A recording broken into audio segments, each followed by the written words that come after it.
Transmigrated as a Ghost by Mega, covering chapters 1 to 16. Chapter 1 to 0, Surviving Just to Die. My vacation in Australia had been great for the first few days. I visited the Daintree rainforest, got to enjoy Taronga Zoo and tour around Sydney. Then today I finally went out to go swimming in the ocean when a freak thunderstorm whipped up out of nowhere. Lightning started flashing in the sky all around me as I panic swam back to shore. I had gone pretty far out from the shore following schools of fishes and had to hightail it back as fast as possible. I swam like my life depended on it, mainly because it did. In my haste, I splashed up a storm, moving my arms and legs as fast and with as much force as I could muster, all the while thinking I am not going to get struck by fucking lightning on my first vacation in years. After vigorously swimming for what felt like hours, in all actuality it was only a couple of minutes, I look back to see how close the storm was, and it was now right over my head. After glancing at the impending storm, I notice that my rowdy swimming has attracted a friend. A huge razor-sharp-toothed friend that looks hungry and is easily 3 times my size. In this moment I wondered what the world has against me and why it decided I had to die one way or another. I begin moving towards the shore again as fast as my arms and legs can take me with renewed strength, hoping that my huge new shark friend would not be interested in me. However, contrary to my wishes, in just a few seconds I see big ol' Brucey swimming under me right before they point their head at me with their big toothy maw aimed right for my body. I abruptly stop, my life flashing before my eyes, thinking, what did I do to deserve this? I certainly wasn't a perfect person, but I never did anything so bad as to go out this way. Then bang, the shark impacts into my body, pushing me out of the water with the shark right behind me. By some miracle, my abrupt stop messed up the shark's aim, and instead of being grabbed by its mouthful of sharp deadly teeth, I was knocked into the air by its snout. Nevertheless, that still hurt like hell, and the shark's mouth is once again directed towards me on our descent back into the water, when all of a sudden there is a huge flash and a loud boom. After being completely disoriented by the recent events, I eventually make it back to the surface of the water. The sight in front of me blew my mind. The shark that almost ate me was struck by lightning while in the air and now sits roasted on the surface of the water. I had heard that both the odds of being struck by lightning or being attacked by a shark are quite unlikely, but the odds of a shark being struck by lightning must be astronomical. Well, better you than me, Brucey. Reveling in my good luck, and that I got out of that situation with nothing more than a bruised side, I make my way back towards the shore, albeit at a slower and calmer pace as to not attract the ire of the world again. Finally, I had made it back to the beach, exhausted as hell, and being rained on as the storm raged on all around me. After panting heavily for a few minutes to regain my stamina after swimming with everything I had so as to not die, I begin to make my way back over to the stuff I had left on the beach. Once I make it back to where I had set up on the beach, I find that all my stuff is gone, either because someone took it, or the storm blew it away. As I look around, I notice that everyone has already vacated the beach, but I guess there is no surprise there, as it was currently raining cats and dogs out here. Well, it could have been worse. I only lost a beach towel, a cheap bag, my sunscreen, sunglasses, and a water bottle. After the near-death experience I had just gone through, I had to look on the positive side of things. I managed to head back to the locker where the rest my stuff was stored and at last get out of this infernal storm. After multiple attempts to remember the passcode, I eventually get the locker open and I am reunited with my possessions. I dry off with the spare towel I brought and get changed into some fresh and dry clothes. Now wearing my fresh and dry t-shirt and blue jeans, I had a new predicament. I had no sort of protection from the rain such as an umbrella or a jacket, and I refused to get soaked again after finally getting dry. I take out my phone, which still had over 60% battery, even though with all that had gone wrong today I expected it to be dead. Checking the weather, I found that the storm blew in quick and is predicted to move out just as fast in a few minutes. After around 10 more minutes the storm has passed by and the sun was shining once again. Even though I only have 3 days left in Australia, I think I've had enough excitement for one day and am going to spend the rest of the day lounging around my hotel room. I called for a cab to come pick me up because after what had happened earlier today, I was in no mood to walk to the nearest bus station. Once the cab arrived, I got in and gave him the address of the hotel I was staying at and enjoyed the ride back to my temporary abode. As we were driving back while passing through an intersection, a truck ran a red light and nearly plowed straight into the cab I was in. Holy shit, they missed us by just a few inches. I swear I am not going out via truck. The world must want me to have a heart attack. Okay, world message received. I will be a better person. I'll start recycling more, get a hybrid, donate to charity. Just please stop trying to kill me today.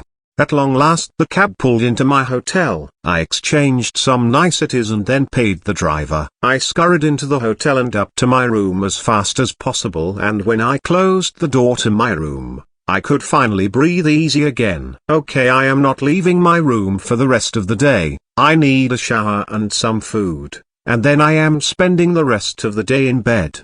After getting out of the shower I dried off and ordered up some room service. I would not normally do so, but desperate times called for desperate measures. I ordered the most expensive thing they had, the lobster thermidor. Almost dying 3 times in one day makes a man want to try new things. After eating the quite delicious lobster thermidor, I spent the rest of the day watching videos and reading a book. Once the day turned to evening, the fatigue from the day's activities started to encroach on me and I decided to call it a night and get some shut-eye to recover. Right before sleep overcame me, I thought today's has been one crazy day, but I still have 3 days left on my vacation, and as much as I like the beach, I probably will not be returning anytime soon. There is still plenty to do here, like visit the opera house. Maybe that's what I'll do tomorrow. Unfortunately, I never did get to visit the opera house or do anything else on Earth for that matter, because I never woke up again after going to sleep that day. Chapter 2 to 1 Terminal. My name is Marcus Ferris and welp, I died. I was just your average guy on Earth with pretty much my whole life ahead of me. I did not think that I was going to die so young or that I deserved to die for some reason, but the world is often cruel and unpredictable, so here I am. I was a 28-year-old man of average height, around 5 foot 9 inches, and was working for a law firm as a lawyer. I had recently been given a pay raise and decided to go on a vacation to celebrate. Turns out it was my last vacation, as I happened to die somehow. But back to what is currently happening. I am in some sort of long automated line of what I assume are souls. When I suddenly appeared in this line, I received a message in my mind that I had died and to wait for my turn to be served. That's it. That was all I got before having to stand, float in this long line of souls. I can no longer move, hear, touch, taste, or smell. The only thing I can do is see around me what appears to be an infinite number of souls in lines moving forwards. Well, this is bleak. Hopefully it does not take too long for me to get served, because this is incredibly boring. I don't even know how I died. I just went to bed and then ended up here. After waiting for what seemed like an eternity, in all actuality it was only a few hours, I am finally able to see some sort of structure. At long last I am at the front of the line waiting to enter a small white building that I can only assume is the service station that I have been waiting for. Now that I am here, I am incredibly nervous. If I could sweat there would be a massive puddle under me. I do not believe I ever did something bad enough to get sent straight to hell, but the thought is creeping in the back of my mind. The door into the white room then opens and I am pulled into the great unknown. All of a sudden, I just appear in front of some sort of desk with what looks like a white blob in a vaguely human shape in front of some sort of monitor. I then hear in my mind, "Hello, welcome to the Soul Terminal. I am the officer that will be helping you with your soul placement today. Let us get started now. I will give you a time for questions after my explanation of what is going to happen to you is complete. Please refrain from asking any until that time." To start, you died on your home planet of Earth via a gas leak in your hotel that caused you to suffocate. Now that you have died, there are two options for how we can handle your soul. Normally there would only be one option, where your soul is wiped of your memories and randomly assigned to a new world. However, because of special conditions, you have been given a second option. Your second option is to transfer to the world of Miriam with your memories intact. This option is only available to every 10 millionth soul that dies on your planet. Which option will you choose? Can I ask why exactly I have the option to be transferred to a new planet with my memories still intact? Like, what is actually going on here? Now is not the allotted time for questions. Please make your choice, or one will be made for you. There are many more souls waiting for their turn to be served. Well, this is unexpected. I either get to have my memories wiped and my soul sent to who knows where, or I can go to some unknown specified planet because I won the death lottery or something. I also can't get any more information on either option because I am not allowed to ask questions right now. Please promptly make your choice. You have 15 seconds before one will be made for you. 15, 14, 13, 12, 11, 10. I don't need a countdown. 9, 8. Okay, I decided I want to transfer to Miriam. At least this way I'll be able to keep my current memories and not become someone else. Understood. You have selected to transfer to Miriam. I will now give you a rundown of the transfer procedure and some general information about Miriam. Miriam is a world that is quite different from your previous world in many ways. It is over 36 times bigger than Earth and is a world with what you call magic. It would be considered by you to be a world that is similar to many of the fantasies depicted in fiction on Earth. Miriam is also supported by a system that helps people to advance in strength and learn skills more efficiently. Miriam also has many other intelligent races other than humans. Unlike your former world, the transfer process can follow either one of two methods. The first, in which you will be reincarnated as a newborn to any possible intelligent race along with 4 random blessings. Or you can be transferred using your old body as a template for a new one on Miriam along with 1 random blessing and starting at level 40.